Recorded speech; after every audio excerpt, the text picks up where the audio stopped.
Good morning, everybody, and welcome to Multipotentialite Talks. This is Marianne Hutchings. You can find me on Twitter at Luscious Tech, and we also have Onkarjot Singh, who is the founder of Multipotentialites.com, and you can find him on Twitter at Global Multipods. And we have a very, very special guest with us this week. This is Mr. Arnold Beekes, and you can find him on Twitter at Arnold Beekes. So for anyone that doesn't get a chance to post questions, if you're viewing this as a pre-recorded session, feel free to reach out to us on Twitter, and we'd be most happy to answer any questions that you have. But we are very, very excited for today's session. It's our first week on FireTalk. We've just migrated over from Blab, and we're happy to welcome everybody over here. Great, thank you very much. I'm honored to be your first guest on Fire then. On the Fire, yes. Oh, that's perfect. Yeah, we're putting you in the hot seat. Yeah. Yeah. I know there's so many cheesy jokes that we could have from being on FireTalk, but I think that it's really going to be a good way for us to move forward together. But So OJ, you met Mr. Arnold Beekes already, and you've had a few chats. So how about you give us a very just brief introduction as to what it is that the two of you have been chatting about regarding Multipotentialites, and then we will move into the interview. Yeah. All right. I met Arnold a couple of weeks ago for the first time, and I'm his fan from the day one. He has been such a attractive personality, and the day he told about what he has been doing, what he's trying to do, and he shared a lot of other things also with me. And his story is fascinating. That time only I thought he would be my first guest in the FireTalk, because he can open the eyes of million multipotentialites, and this way we can spread the word. I would request him to tell about his life story from his words, because he'll tell in more interesting way than I can do, and I'm sure he has a lot to share, like the other day he did to me, and then on this forum he would share with everyone. So Arnold, over to you. Thank you very much. Well, let me start by how I came to call myself a generalist or a multipotentialite.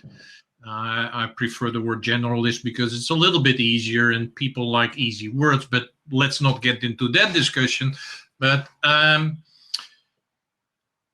somehow I was just like anyone. When you're young, you have no clue what you want to do, by the way, and when you're older, that's no different. So it's like when you grow up, you try to find out what are you going to do.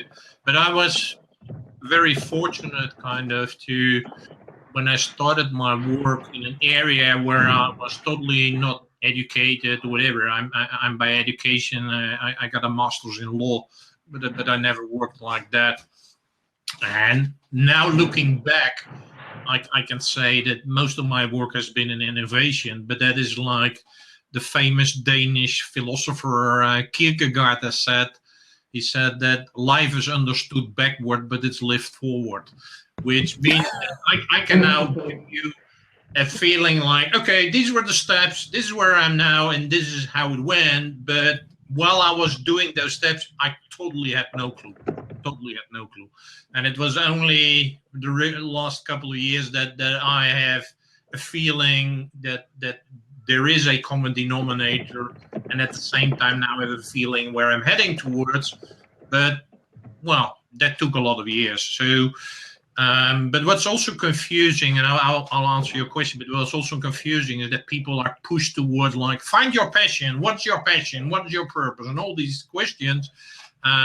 There is now fortunately a discussion around that maybe looking for your passion is not such a good thing, but that you should be looking for your purpose. And passion is well, even throughout the history, differently defined. As now, his passion is like the ultimate form of joy, but in already in times of the Greeks and the Romans, it was your suffering or very, very not nice emotion. So, but I've been for years looking like, yeah, I read those books and I'm like, what's my passion?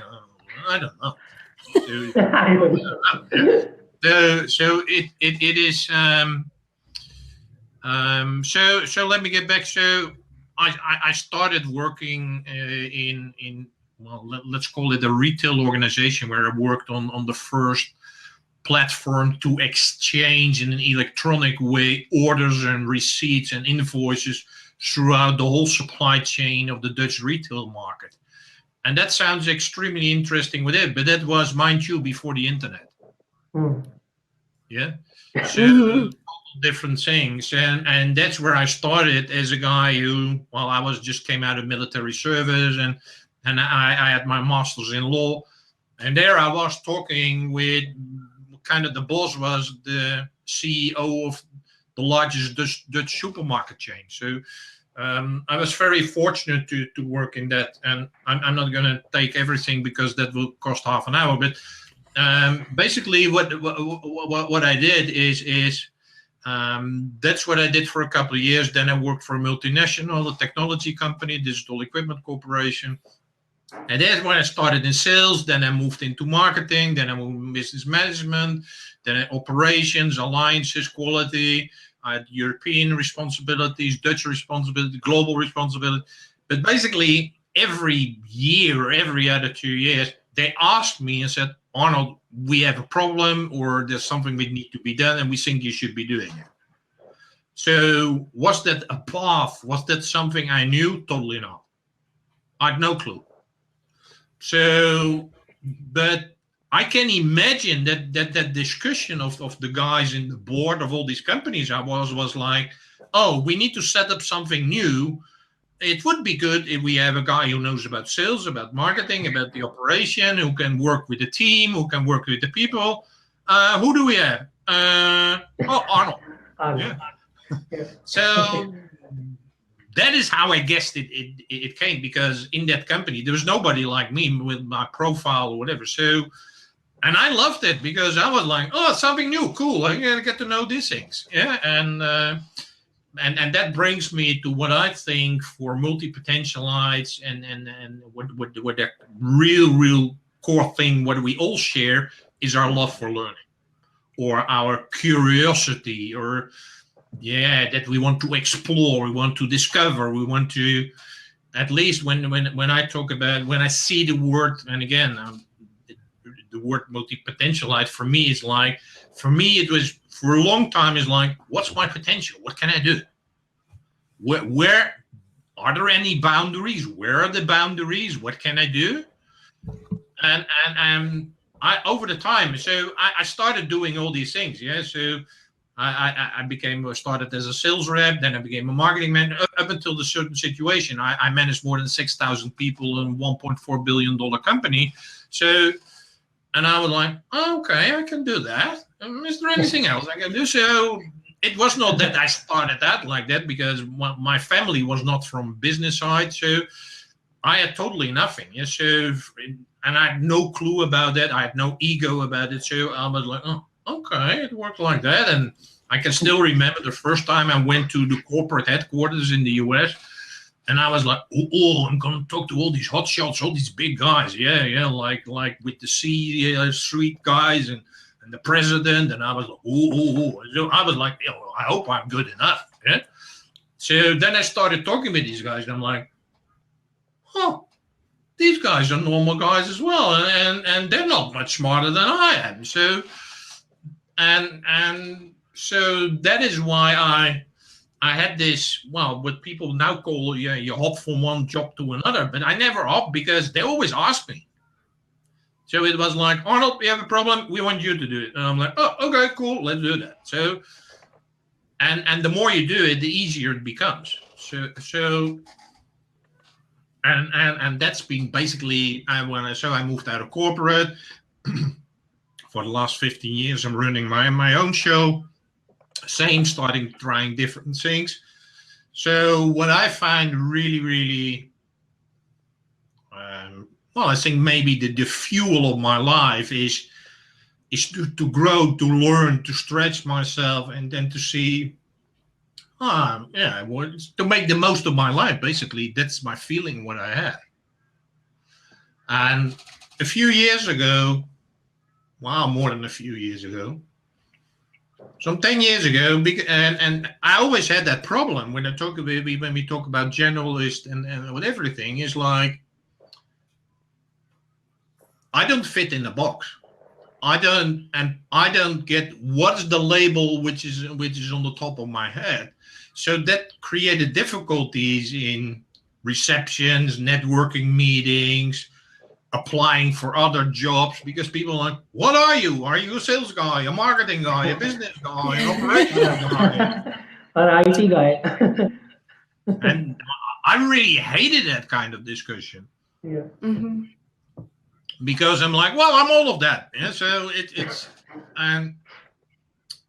but again, I'm talking mainly because, well, barely 10 years ago there was no internet and with everything. So I had the idea that I was the only idiot on the planet who had that kind of. You have two more now with you. Don't worry. So yeah, and in a kind of way, it felt very lonely because yeah, obviously I had my colleagues and my friend, but there was nobody who had, because people start in marketing as a junior guy and then they grow and they become more senior and blah, blah, blah.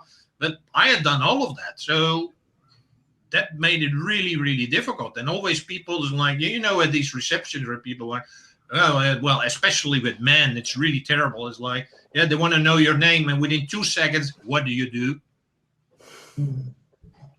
And the question is, well, I could not say I'm a generalist because nobody understands that. And I'm like, well, this. And so, and it wasn't until a few years ago, that's the story about the shed with OJ, is that I was talking through Skype with a friend of mine, Jorge Barba in Mexico.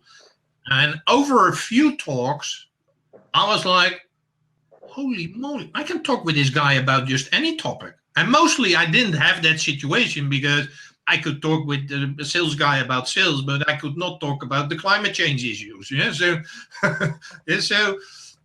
but when I noticed it, but that was over the course of a few weeks or a few months, and I certainly at a certain point in time I said, you know a lot about a lot of things, and he said, yes. I like learning, and I like and he's, well, you should have him as a guest because. But he said, yeah, he was reading whatever, all the magazines he could find and everything, whatever. So that is that urge to learn and to grow and whatever. And that was the first time I'm like, oh, I was so happy because I was like, oh, I'm not the only idiot in this world with that kind of an approach. So that is where we started with that word of being a generalist. And that's why we created the Society of Creative Generalists to bring people together. We now have a community of more than 600 people. So it appears that it is a very, there are many people. You're talking about millions. I don't know whether it's millions, but at least there are many more people who are like us. But in our society, which is dominated by experts, you're supposed to be an expert, and if you're not an expert, you don't count. So we are discriminated in a way, and but I have the feeling that now finally the time pops up where there are, for the last 2-3 years, you can find more articles even in Forbes and Fortune and all these well-known magazines about the need for generalists and how that works. So people are starting to open up their eyes, and I'm like, maybe that is a kind of species which is really needed in our world. And that's my main thing, what I would like to have a shout out to our listeners and our viewers is like, all the problems in the world, all the major challenges in the world, the top 10, top 15, top 20 thing, they are already not being solved for more than 10 years, more than 5 years, more than 20, 30 years, because everybody is focusing on their expert view. Yeah? So the experts who created the problems in the financial system are supposed to solve the financial system. And I'm saying, well, that's not going to happen, because then they have to admit that they created the mess in the first place. So it's from a human perspective, nobody will do that. But at the same time, it's like, although people talk about that we are a connected world and everybody's connected, but nobody's acting like that. Everybody's acting in stovepipes. So we say, oh yeah, we're truly connected, but connected, they think, is like, yeah, it's the internet that's we're connected. No, we're connected at any level. So Right. it is that is why I'm seeing is that all these, what for a multi-potentialite very easy is, I always talk to people is, if it hurts here, if you pull here, it's going to hurt here. We know that within 2 seconds, and other guys need to have 2 weeks to understand that. So that is why I'm saying all these major problems, yeah, income inequality, climate change, financial crisis, youth unemployment, violence, everything.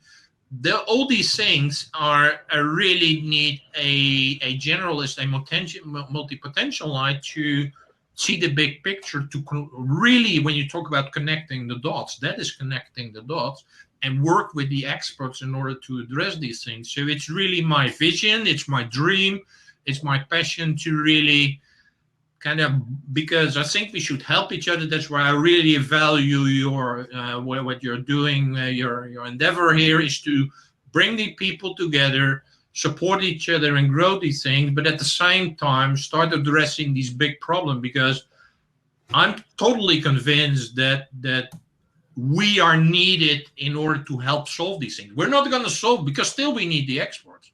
Yes. But we need to bring it together and give them the big picture and see how things are related. True. Yeah. And you know what you bring up, oh, sorry, I've got some feedback going on there. That's a little bit better.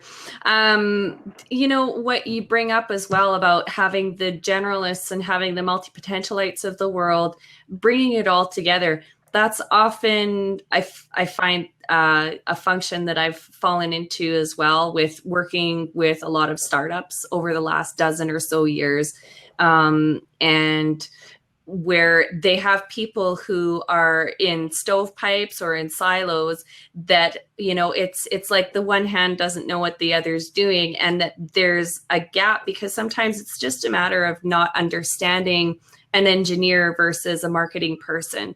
And when you have that ability to, I guess, transform the knowledge that's coming in from one side and, you know, decode it and present it in a form to somebody else, that's not a skill that everybody has. And I know I've been asked that in job interviews, you know, like, what's kind of the most challenging situations? And it's going, well, I come from an IT background.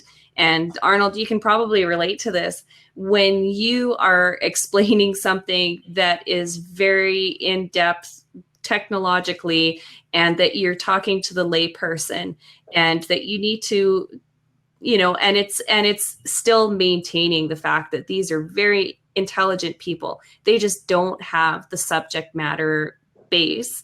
And then it's trying to explain to them that highly technical concept in a way that they can understand. So then they can see what the benefit is, right? And that there's often a big gap in people who can do it. Because I've worked with people who are highly skilled and they are specialists in technology, but they lack that ability to take it down one level of jargon so that it now can be relayed to an entire department. So it's not just, well, IT's got some project that they're working on and it really has nothing to do with us. Well, no, it's actually got everything to do with you, because we're trying to do this to benefit you. So, and you know, that was an early example of same kind of thing, where you were asked on many occasions to, you know, hey, we need somebody to do this. Arnold's our guy, you know, because you're adaptable. And that's, I think, probably one of the most highly sought after traits now in organizations. But I don't think that they know that yet. You know, there's very few times where you'll actually see a job description where they're looking for someone who's highly adaptable. They want people who can work well under pressure, but they don't know yet that to connect the dots between all of the different challenges they have, that they probably need an Arnold. They need an Arnold to go in to connect the dots for them. But how do they create that? So, you know, so I really value what it is that you're saying, because I've witnessed a lot of the same challenges on you know, different scales. Yeah, I agree. So it's adaptable. It's being able to communicate with different target groups and different backgrounds. And the third one, which I think is really the first one, which is your capacity to learn fast. So, but what I think is helping, and people are not looking for a support out of luxury. If the pain is high enough, that they will look for it, and the pain is very, very big becoming in certain areas. If you really change the word adaptable a little bit, it becomes agile. And everybody wants to have an agile organization. It's in, well, OJ knows about in software development and in everything, whatever. But now it's moving from the software area into more organizational perspectives. Yeah. Well, you could, that's why someone, well, let's not get into semantics, but you can replace adaptable by agile, and then then it's like, okay, we want to create an agile organization. How are we going to do that? How are we going to make that? Oh, okay. So I think all these things are opening up opportunities. We're totally not there yet, but it is way, way better than a few years ago. And I'm seeing that these things are starting to emerge, because you can read any interview or survey with C-level guys. They have, honestly, and it's not a critic, they have no clue what's happening in the world. They have no clue how to respond. They just don't know. That's what they admit even. They admit it, like, there's a lot happening, and we really, really have no clue. So that is a good situation, because then there's a problem. I see lack of common sense in those people. They can't see the bigger picture. It's like a ship without a radar. No one knows where it is going. Yeah, but it is if you don't know that there are people out there like us, then you're not going to put out the job description that you need guys like that. Yeah. Yeah. Imagine in the time when there were only horses and carts and whatever, you're not going to say you need a plane. Yeah. Yeah. So it is just that situation. So that's why I last year wrote my book, is Why Leaders Need Generalists. And that was exactly the goal, is to help them understand that, number one, they need it, why did they need it, and what they need to organize in the organization to cater for that. But at the same time, how they need to sustain and grow that type of population. So and that's more like a help. It's again is like if you always, well, I'm from Holland. If you always drive on a bike and you don't know that there are cars, then so it's we need to help. And that is, I think, part of our job is to raise that awareness that there are these folks like us. And then that is not just only Leonardo da Vinci or whatever, or that they read about, but we're walking around and these guys are in every part of the world.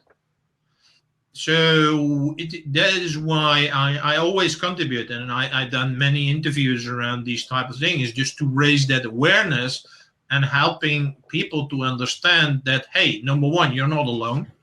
Yeah. Number two, hey, you're much more valuable than you anticipate. Because so it's like from being discriminated in one hand to, I think it's now time for us to be the front runners and take the lead and help the folks with these problems. But again, if you don't know that we are out there and that we can help, they're not going to ask for us. So that is why I really appreciate what OJ and Marianne are doing, and just because you're raising awareness. And that is what is needed. Yeah. It's not just that they don't want, they just don't know. So let me ask you then, when attempting to overcome the stigma of becoming a generalist, or being a generalist, not becoming one, but if that's what people are, what would you say is sort of the best way to penetrate through that stigma, that taboo that's out there about being a generalist? What would you counsel people to have sort of as a response when they're kind of attacked with, oh, well, you're a generalist? And Well, you could count, and what I'm countering to people right now is that, in a sense, these times are really easy to counter it. I'm telling to people is like, I have offerings for, especially I'm working with millennials and young people who just graduate or unemployed, especially the young unemployed. And what I'm saying is that you are being raised and educated for an illusion. And the illusion is that when you finish your schooling, your education, you will have a job for until you retire and you're 65. Why is it an illusion? Because number one, the life expectancy of any company, whether it's Fortune 500, 100, or whatever, is less than 10 years. 10 years. So you can forget about it, that you will work somewhere for the rest of your life. So that is an illusion. The other illusion is that there will be jobs for you. Already at the moment, my guess is that there are more than 1 billion young people looking for jobs. So that means that there will not be jobs. There will not be enough jobs, and the number of jobs will decrease. Why? Because of technology. I don't need to explain to you guys. So it is like, and technology will not only, technology in the past was replacing blue-collar worker and whatever, but now it's going to replace white-collar jobs. So that means there will be more people trying to join the workforce. There will be less jobs. So there will be this huge gap. So I'm telling that you cannot count on that you have one profession, one calling, which you will do for the rest of your life. Because I tell you, ladies and gentlemen, then you're doomed. Mm-hmm. So being a generalist is the only option. And being a generalist is that you're very fast in adapting and learning new skills, new capabilities, new knowledge. And you could even say is that at a certain point in time, of course, you're an expert and you know a lot about a certain topic. Yeah. So when I was in sales, I knew a lot about sales, and then I moved on to marketing, and then I moved a lot into marketing. So yeah, and again, I'm always saying my definition of a generalist is a person who knows a lot about a lot of things. Mm-hmm. Yeah, I agree completely. That a generalist is someone who knows a little bit about everything. I said, no, that's not correct. Because we always tend to dive pretty deep into a certain area before we move on to another one. So what I'm saying, in order, and for me, and I'm really serious about this, the only way, and I think it becomes a matter of survival. You need to be able to adapt, to be agile, to be flexible, to learn very fast. It's the only way you can get some kind of a form of paid work. Otherwise, it's why you'll be waiting, but nobody will call you.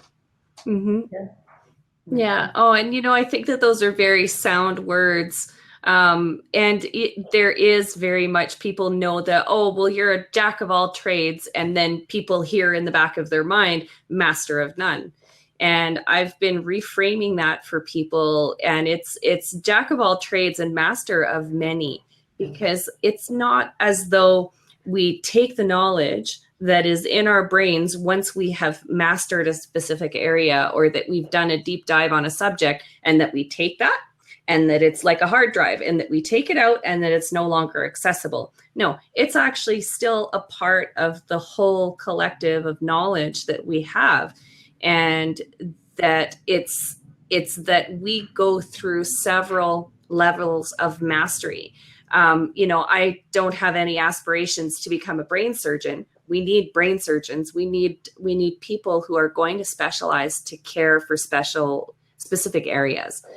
However, for people like us who are open to learning, and that we actually derive joy from learning something and achieving that level of mastery, I think, it's something it's very different. Our brains are simply wired differently, because the satisfaction that we get from having so many different areas at our disposal, and that we know if we have to dive back into one of those areas that we have really been proficient in before, it doesn't take a long time to get back up to that level of knowledge. So That's exactly what I was saying, is because in the beginning, when I switched from sales into marketing and into other, it was hard because you had to learn. But by the time I'd done that 6, 7, 8 times, it becomes easier. Easier, yes.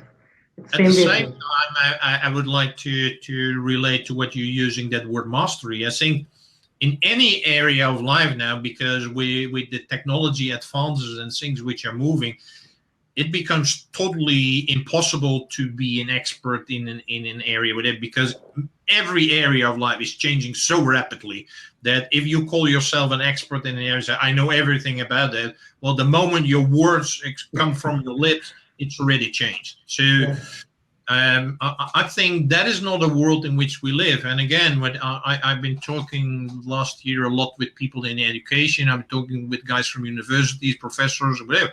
And the first thing what I say is that, hey guys, you educate people, and but by the time they finish, their knowledge has become obsolete. Obsolete. Mm-hmm. And by the way, the first time I told them that, I expected that they get angry, but they didn't, because they all said, I agree. Mm-hmm. Which is quite interesting. So, but and they agree because they know that what they're teaching people is knowledge which from 10, 20, 30, 40 years ago. But again, it's not about knowledge, because knowledge is now at our fingertips. And we can find it, and we can easily update our knowledge in a certain area very fast, because it's just available. So that is not the way you distinguish yourself.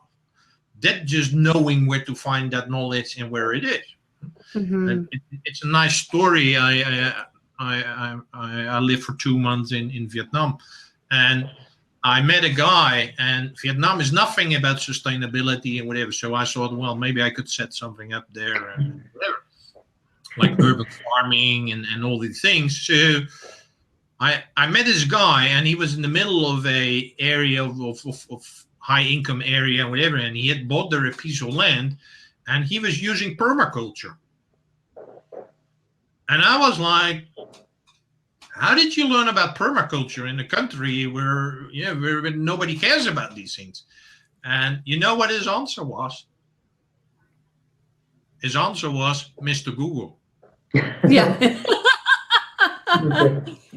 Yeah, that's something I talk to the Google every day. Yeah. We don't need their schools. We don't need their stuff. He was literally self-taught in that area, and he has built a permaculture garden in an area or whatever. So it's like everything experts was around knowledge, but knowledge, well, it's very fluid. It's growing like crazy, but it's so easily accessible these days. It's more like, what do you do with it? Yeah. How do you relate to other people? We're close to 8 billion people on this planet. How do you make sure that we behave together? I think the behavioral component, where this generalist is capable of communicating with people from high level, low level, from one expertise area to another.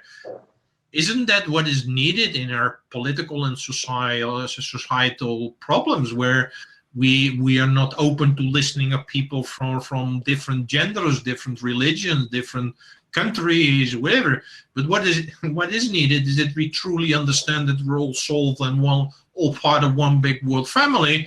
But that needs, again, that my behavioral and communication skills are much more important than what I just learned from a book a couple of years ago. Mm-hmm. Yeah, that's true. That's very true. Yeah, very much.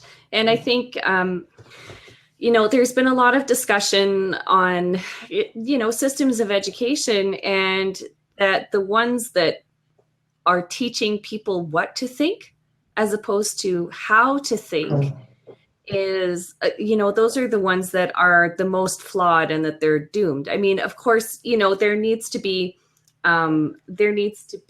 information that's conveyed and things that are practical that people need to learn. But when it comes to problem solving, you can't teach someone what to think when they're solving a problem, because it's all about how you approach the problem and having the flexibility to be able to look at the problem from different sides or from a new perspective, which, you know, often helps when there's one or more people involved, because you're all coming at it from a different perspective. But I know that recently in Canada, there was a revision in the mathematics program, and that instead of having children learning how it is that they arrive at a solution for a mathematical problem, they were essentially just teaching them by rote, so that they would look at it and they would go, oh, well, that's the answer. But they don't know how to get to the answer. They've stopped teaching in certain grades. They stopped teaching long division, you know, and that's a big concern. There's been a reversal of that as well, because they realized that children were moving into other grades without the ability to problem solve. They didn't know how to arrive at the answer. And that, I mean, mathematics is probably one of the most relatable experience, because most people have some degree of education in mathematics, whether it's just from primary school through, you know, to high school, but that they understand that when you're faced with that problem, that if you haven't been taught to look at it from, well, what are all the factors, what are all the variables, and that you're expecting someone to just give you the pieces, you have to be able to derive those pieces from the information that's there. Otherwise, it ends up being not enough information to solve the problem, you know, which is, of course, a trick question that I've seen appear on tests in the past. But having that ability to problem solve and to take the knowledge that has been gleaned through a lifetime of learning and apply it in new ways. Because the old ways of solving problems with new technology, it just doesn't work. And you're absolutely right about programs being obsolete by the time they graduate. We were told that when I was in college. We were told that by the time you graduate, the things you're learning in first year will have moved on, and chances are it's going to be out of date by the time you get a job. So you need to make sure that you continue to update yourself on the areas that are going to be affecting your job and the areas that are peripheral to that. So, well, you guys know what are the four most top skills which people say they need, 21st century skills? They're called the 4 C's. 4 C's. Complex problem solving, critical thinking, creativity, and collaboration. Yeah. Those, everybody agrees that those are the 4 top skills which are needed. But all those skills are suppressed from the educational system. What you just described, Marianne, is intentionally put into the design of the system to not be creative. mm-hmm. It's not a coincidence, it's by design. Mm-hmm. Because I read a book, a guy called Peter Gray, is a very high book which I can highly recommend, that he has done research around that because it relates to the famous Sudbury School in Massachusetts, I think. But what he has found out is that a guy called Henry Ford was one of the guys who said, I need education to get my people to work on these assembly lines. But he was a smart guy, because he was like, I don't want my people to be creative. So, because then my assembly line will stop and things will change, and I don't want that. So by design, they killed the creativity. So there's a certain age limit, I think between 5 and 6 and 7. Yeah, but up till 5 years old, small children are extremely creative. After that, it gets less and less and less until you're 10, 12 years old. It's completely gone. If you now ask most people, are you creative? The answer is no. So in that sense, the education system succeeded, but it was by design that people put it in there. So it is really, really something. I think people are a bit, let me phrase it neatly, not honest, because they ask now people and say, you need these skills, whereas the system design was, we don't want you to learn it. Yeah. Mm-hmm. So they need to admit in the education system is like, okay, it maybe it worked for the industrial era for a certain time, but it's certainly not working now anymore. So we need to completely reinvent and change that to adapt it. But I tell you, I've been kind of fighting this now for the last year. They're not really open to that because everybody's like sticking to the system and they're keeping it to the stuff. And who are paying the bill? The young people. Young people, yeah. Because we tell the young people like you don't have the right skills. It's like, wow, that's how you designed it. Yeah, and that's something that you bring it up too, that the young people of today that are looking for jobs, they are paying the price. I mean, it's beyond the old chicken and egg situation of, well, you have no experience, so you can't get a job, but you can't get a job to get the experience. Well, it's the same thing. You don't have the skills they're looking for, but no one will hire you and do the training that's required. So unless people are very self-sufficient and self-starters, that the likelihood of them developing those skills early enough so that they can continue to thrive throughout their career. I mean, mentorship and having guidance and having people, just having people there to provide support. There's a lovely young lady who reached out to us recently, and I had a coaching call with her. And by the time we were done talking, because for me, my words to her were that of support and encouragement. And, it's okay, how do you eat an elephant? Well, one bite at a time. So it's very slowly. And that sometimes you will bite off more than you can chew, but you can always look back and learn from what you did, because learning how you learn and knowing how you learn best, that is really, that I know for me, that was one of the major accelerators for when I had to learn things quickly. It's like, well, I know I learned best by doing A, B, and C, but Onkar may learn differently. And I'm very split evenly between the auditory, visual, and kinesthetic learning styles. So I know that I kind of need input from all three of those areas so that I can absorb something quickly. However, some people are purely auditory, so they can listen to lectures all day long and the knowledge just goes right in and it sticks. Yes. But this young lady, she was tremendous as far as the potential she has in her life and the gifts that she has within herself, but finding the people around her that are going to foster that and create that environment where she feels free to spread her wings and try different things, and that it's okay to fail. And it's never really a failure because you always learn something. But she was nearly in tears by the time we were done because she was just so comforted and relieved that there was somebody out there who understood what it was that she wanted her life to be about, what her plan for her life was, not you just should pick that one thing. Well, that's, I think, the crux of the issue is that we're not the one thing kind of people. We have one thing and then another thing and another thing. And sometimes there's 5 things all at once. Yeah.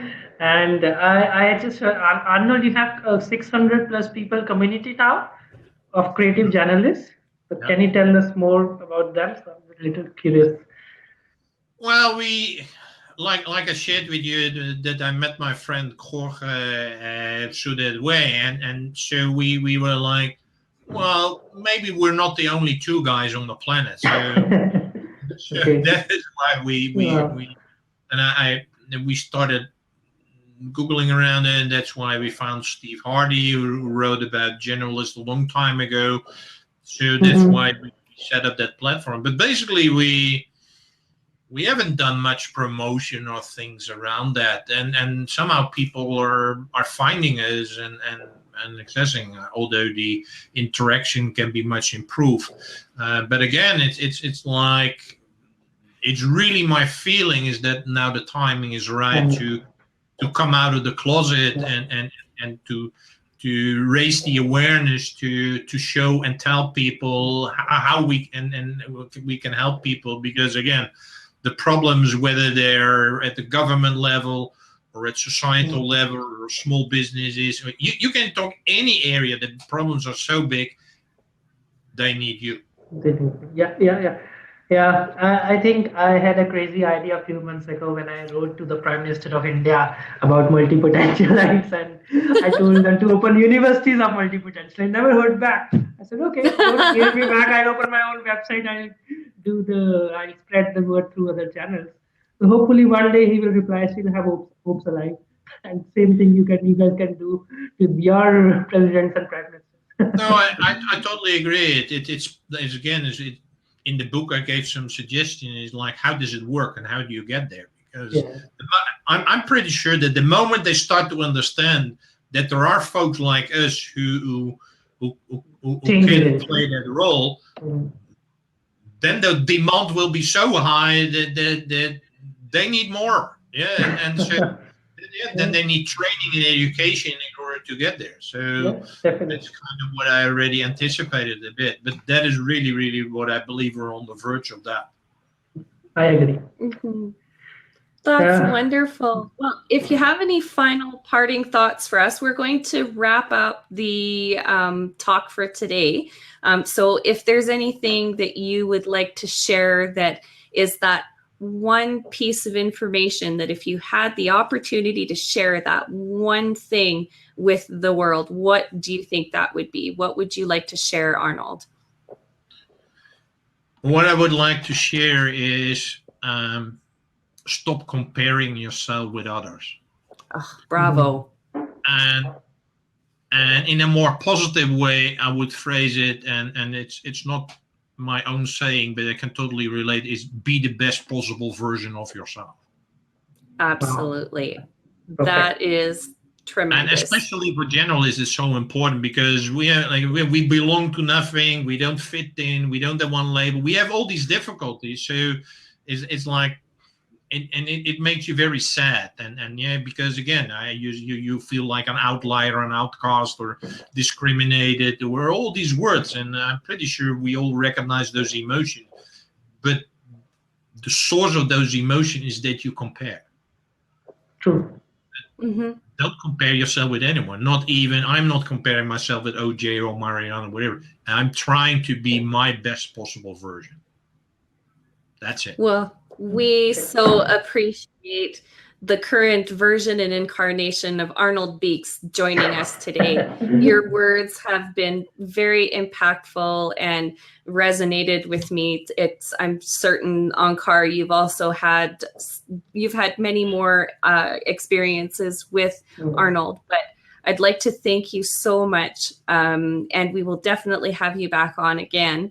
And that I think if we all pull together, we can probably solve some of the biggest challenges there are in the world. We just need to create and continue supporting that community of generalists, scanners, multipotentialites, Renaissance people, whatever it is. Yeah, doesn't matter. Whatever you call it. I really would like to. That time is now. Yes, that's right. And the world needs change, and change needs us. Most definitely. Okay, well, thank you again, everyone, for joining us. And again, to find all of the people that are featured in this talk today, you can find our special guest, Arnold Beekes, at Arnold Beekes on Twitter. My name is Marianne Hutchings, and you can find me at Luscious Tech on Twitter. And Onkarjot Singh is at Global Multipods, and you can also find him on the Multipotentialites website. So thanks again to everyone for joining us. Thank you. Bye. Bye.